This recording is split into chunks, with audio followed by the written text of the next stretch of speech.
Dan kalau kita perhatikan, tengok apa terjemahan dia di sini.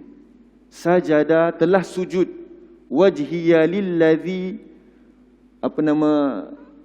wajah bagiku. Bila kita sujud ni, yang ni lah, wajah akan merebah. Padahal wajah ni tempat paling mulia sekali. Cuba kalau orang main muka kita, apa perasaan?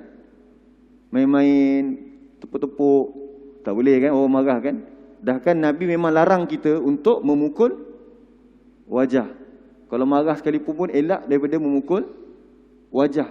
Isteri kalau dia pukul wajah, kita pukul wajah isteri kita, anak kita, hukumnya tidak, Nabi tak benarkan. Kerana apa? Itu tempat yang paling mulia. Tetapi kita telah sujud, meletakkan wajah kita. Bila mendengar ayat tentang sujud, orang terus sujud. Tu orang yang mendengar. Jadi Allah, dia kata apa tadi? Sajada wajhiya lillazi, dia telah sujud kepada siapa? Bagi yang telah menciptanya. Telah mencipta wajah tadi. Dia dalam banyak-banyak semua tubuh ni, kita takkan tunjuk apa? Kita takkan tutup apa? Wajah aja. Wajah ni dah tempat yang paling kita bangga sekali, betul kan? Kalau ada masalah parut yang teruk ke apa ke, boleh tak kita ubah? Kalau ada kecacatan ke, boleh tak ubah wajah? Hukumnya apa? Boleh. Sebab tempat itu tempat yang paling penting sekali. So kita bersujud kepada yang menciptakan wajah kita. Wasawwarahu, dan yang membentuknya, yang penuh keindahan ini. Kemudian wasyaqqa, yang telah membelah-belah, iaitu telah membentuk sam'ahu wa basarahu. Apa sam'ahu? Pendengaran. Wa basarahu, penglihatan. Dengan haulihi, dengan apa? Dengan upayanya, wa quwwatihi, dan kekuatannya. Okey. Cuba kita perhatikan, pendengaran dan juga penglihatan, bukankah dua-dua ini memang ada pada wajah? Selain daripada penglihatan dan pendengaran dan penglihatan, apa lagi yang ada pada wajah kita? Hidung. Lagi apa dia? Mulut lah. Tetapi yang disebut dua ni, apa maksud dia? Ingat tak kita pernah bagi tahu, macam siapa yang hadir baru ni, kita punya kelas tadabbur muqaddimah, kita belajar tentang keutamaan surah Al-Fatihah. Dalam Quran Allah kata, sab'an minal mathani wal Qur'anal azim. 7 ayat yang berulang-ulang dan Al-Quran yang agung. Dalam surah lain Allah sebut tanazzalul malaika warruh. Turunnya malaikat dan ruh. Ruh tu maksudnya apa dia? Jibril. Jadi Jibril bukan ke malaikat juga. Jibril bukan ke malaikat juga, ya. Macam tadi saya mukadimah, saya kata apa dia? Yang saya hormati, yang berusaha, tuan pengusi kita. Lepas tu muslimin muslimat ataupun hadirin hadirat. Bukankah tuan pengusi juga muslimin dan muslimat? Tapi kenapa disebutkan secara berasingan? Menunjukkan ada keutamaan. Sebagai ketua, sebagai pengusi kita, ada penghormatan untuk dia lah. Jadi wajah kita ni umum wajah. Tapi pada wajah itu disebutkan apa dia? Pendengaran dan penglihatan. Maksudnya apa? Di situ ada keutamaan yang sangat besar. Sebab tu dalam tubuh kita semua ni, yang paling mahal sekali ialah penglihatan dan pendengaran. Itu paling mahal sekali. Sebab tu pendengaran itu menyebabkan dia jadi apa dia? Menyungkur sujud. Menyungkur sujud dia. Itu yang ayat ini kita sedang belajar ni. Tapi ada orang dia ada penglihatan, tapi dia jadi seperti apa dia? Tengok dalam surah 8. Tengok apabila tak nak menggunakan pendengaran. Surah 8 ayat yang ke-20, 21 dan 22.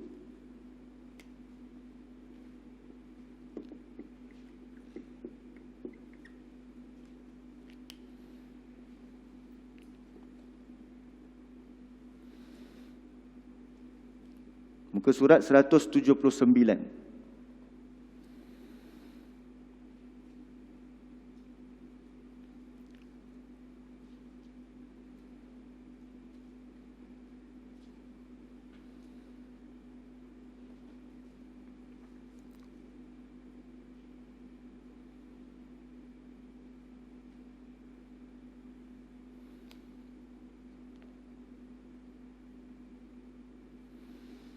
Muka surat 179.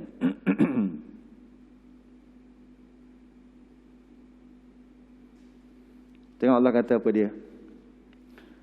Ya ayyuhallazina amanu. Betul tak ayat tu?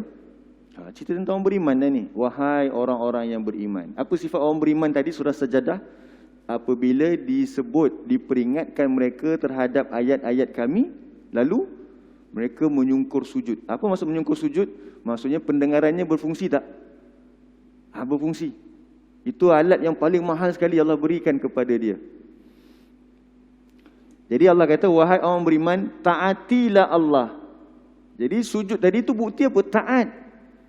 Kalau jumpa ayat sujud, dia sujud. Jumpa ayat larangan riba, buat apa? Jangan asal jumpa ayat sujud je, dia maka dilaksanakan sujud tilawah. Tapi jumpa ayat riba, masih lagi hidup dalam keadaan riba. Tak betul lah. Kalau jumpa ayat sujud, terus sujud. Jumpa ayat tentang larangan riba, buat apa? Tinggalkan riba. Jangan ambil riba ataupun jangan berkompromi dengan riba. Maksudnya kita jadi pelanggan. Tuan, saya nak bagi offer 5% je bunga. Oh, bagi bunga, okey lah. Cuba tukar orang tu kata apa? Saya nak bagi 5% riba. Bawa belajar kelas tentang riba tu apa dia? Allah perang dengan dia. Jadi nak tak dia ambil riba? Tapi sebab hari ni riba tu namanya apa? Bunga. Atau bahasa Inggeris? Interest.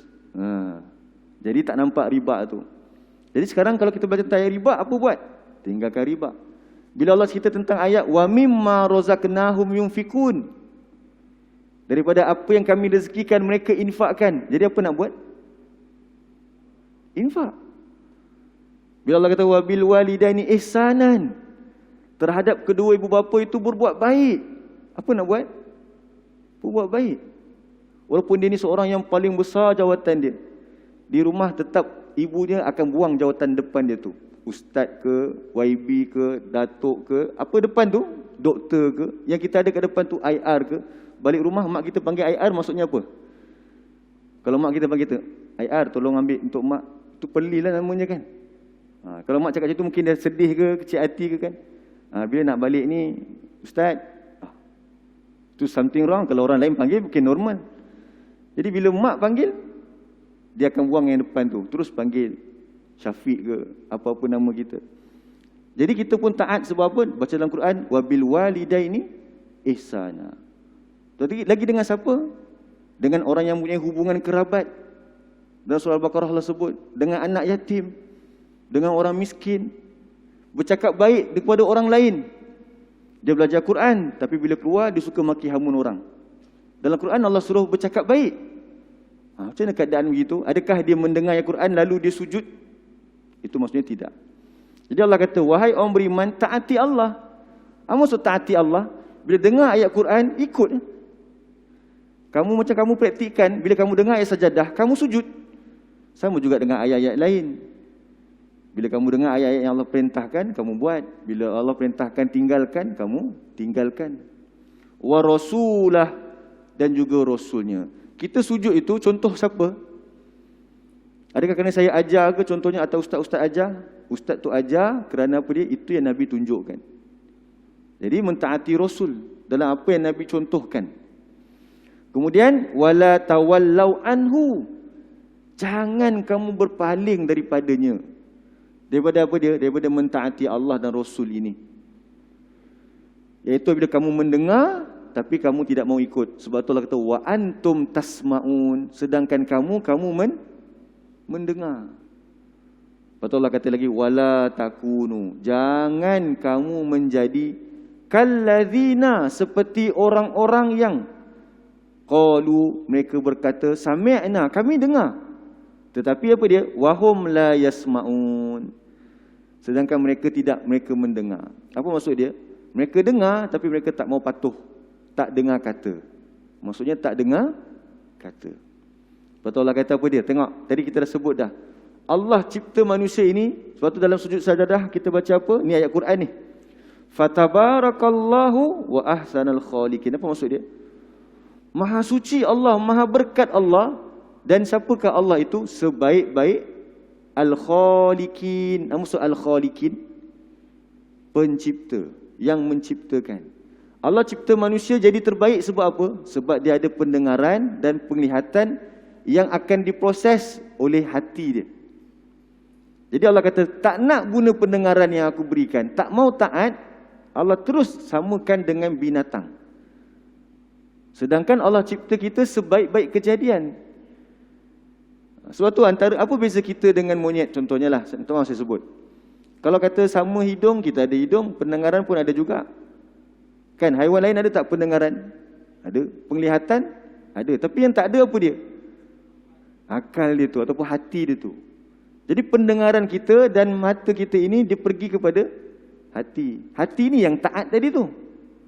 Tapi untuk haiwan-haiwan dia bukan begitu. Dia tak dituntut untuk melakukan seperti kita. Justru bila orang tu tak mau mendengar kata, tak mau taat kepada Allah, Allah terus klaim dia sebagai apa dia? Sesungguhnya seburuk-buruk binatang yang melata di atas muka bumi ini. Tu. Apa contoh binatang yang melata? Yang bergerak atas muka bumi. Kalau yang berjalan, binatang yang berjalan apa contohnya? Jalan 2 kaki. Monyet mungkin boleh dan dia boleh bergayut. Kalau jalan 4 kaki, kucing ke? Yang buruk apa dia yang buruk? Anjing, kan? Dalam Quran Allah cerita tentang apa? Kera dan ada bangsa yang dia tak nak dengar cakap Allah, Allah tukar dia jadi kera dan bahasa kita babi ke khinzir. Dalam bahasa kita babi lah, benda tu buruk. So itu semua adalah apa dia? Binatang yang melata. Yang apa kita panggil dia apa? Yang merayap. Jadi semua tu yang paling buruk sekali, yang paling jelek sekali, siapa dia? Tengok Allah kata apa dia? As-summu. Apa maksud as-summu? Yang tuli apa tuli? Pekak. Betul? Al-bukmu. Yang bisu. Betul apa dia? Allazina la ya'qilun. Dan tidak mereka ni berakal. Dan salah satu yang Allah sebut situ apa dia? Mereka pekak. Bukan orang pekak tu. Itu dia diuji dah. Nak betul apa dia? Orang yang dia dengar tapi tidak mahu mendengar kata. Sebab tu kita belajar dalam fiqah. Bila kita jumpa ayat sujud tilawah, disunatkan untuk sujud. Bukti apa tu? Bukti pendengaran kita function. Dan juga bukti apa yang function lagi yang penting sekali? Hati kita tu. Itu sebab kita sujud tilawah. Bukan semata-mata ia sunat, maka saya nak cari pahala sunat. Bukan semata-mata itu. Tuntutan dia apa dia? Menjadi orang yang taat. Dalam ayat lain pun Allah sebut juga. Ini beberapa ayat yang selalu kita ulang. Surah 7. Cuba tengok surah 7. Ayat 179. Berapa dah? InsyaAllah. 7 ayat 179.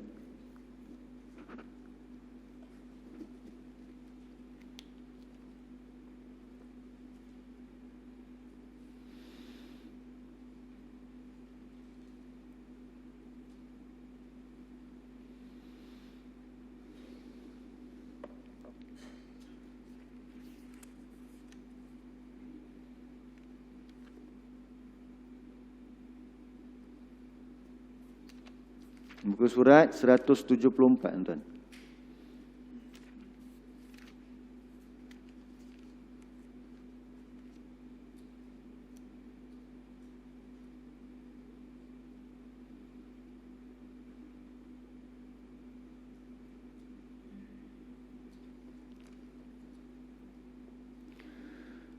Tengok Allah sebut apa dia dekat situ. Walaqad dzara'na li jahannama katsiran minal jin wal ins. Demi sesungguhnya telah kami ciptakan manusia, telah kami ciptakan bagi neraka jahanam itu. Iaitu tujuan Allah ciptakan neraka jahanam itu untuk apa dia? Untuk menyumbat kebanyakan daripada kalangan manusia dan jin. Na'udzubillahi min. Semoga Allah pelihara kita daripada dicampakkan di tempat yang paling buruk ini. Tapi siapa ciri-ciri manusia yang dicampakkan dalam neraka itu? Lahum qulubun la yafqahuna biha. Mereka ada hati tetapi mereka tidak mahu memahami dengannya. Memahami ayat-ayat Allah ini mereka tak pedulikan.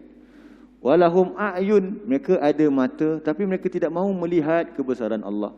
Dan yang satu lagi apa dia? Walahum azan.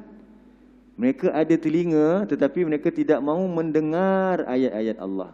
Jadi Allah samakan dengan apa? Ulaika kal an'am. mereka itu seperti haiwan ternak. Tengok, terus jadi seperti haiwan ternak. Balhum adal. Bahkan mereka lebih teruk lagi. Sebab apa lebih teruk? Sebab dia ada satu benda yang lebih ekstra tapi tak nak guna. Tak logik, dia tak faham. Dia ada hati padahal. Allah kata balhum adal. Ulaika humul ghafilun. Mereka itu adalah orang-orang yang lalai terhadap perintah-perintah Allah, terhadap hari akhiratnya. Jadi kalau ikutkan yang ini kita baru tengok tentang sujud lah. Apa tujuan sujud sebenarnya?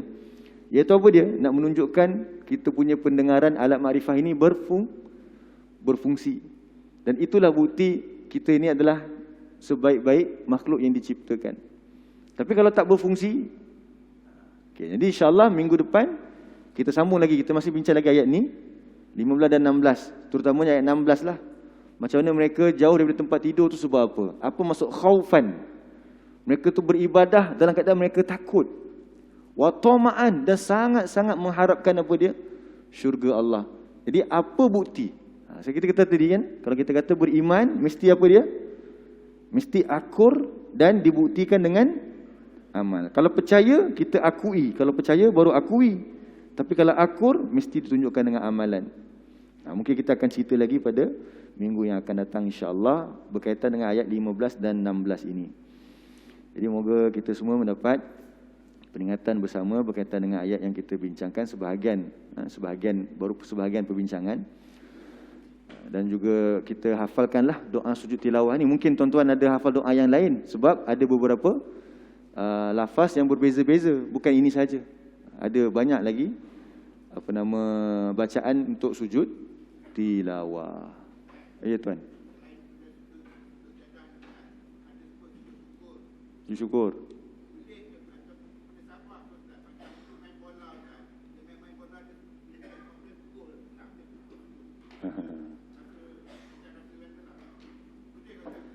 Tuan Haji tanya kita, selain sujud tilawah ataupun sujud sajadah ni, ada juga yang dalam ibadah yang disebut sebagai sujud syukur. Kalau kita skor bola, sujud syukur. Siapa nak jawab tu? Jadi sujud syukur ini dia ada rukun dia. Nanti kita bincang juga dalam kelas tadabbur nanti insya-Allah.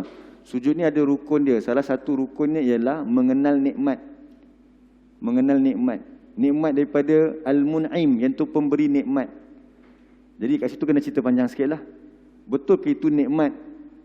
Ataupun sebab apa yang dalam Nabi sebutkan, ada orang yang Allah berikan dia nikmat dalam keadaan dia melakukan maksiat kepada Allah. Itu bukan nikmat, itu istidraj. Jadi perbuatan dia nak sujud ke apa, memang boleh saja. Nak kata buat, boleh tak? Nak kata tak boleh, tak boleh lah, boleh lah. Tapi adakah diterima oleh Allah, ataukah mendapat pahala, adakah betul perbuatan tersebut? Yang itu mungkin panjang juga nak cerita, kena bezakanlah di antara benda tu nikmat ataupun bukan. Wallahu a'lam. Ya. Sujud lambang taat. Sama je. Sebab tu dalam surah lain ada Allah sebut rukuk juga. Dalam surah Al-Baqarah Allah sebut tentang rukuk dan sujud kedua. Itu semua, solat itu semua lambang taat. Bukan simbol. Kenapa kamu solat? Simbol. Bukan maksud saya simbol. Memang kena buat rukunnya, sunat-sunatnya kan. Tapi yang terzahir daripada solat ialah ketaatan. Jadi sebahagian daripada solat ialah sujud. Solat itu seluruhnya mentaati Allah lah. Solat seluruhnya mentaati Allah. Tapi antara bahagian yang penting dalam solat ialah sujud. Sebab sujud ini eksklusif. Rukuk pun sama juga. Mana boleh kita rukuk kepada orang lain, sama je. Jadi rukuk pun sama, lambang ketaatan kita kepada Allah. Macam tu kot maksudnya.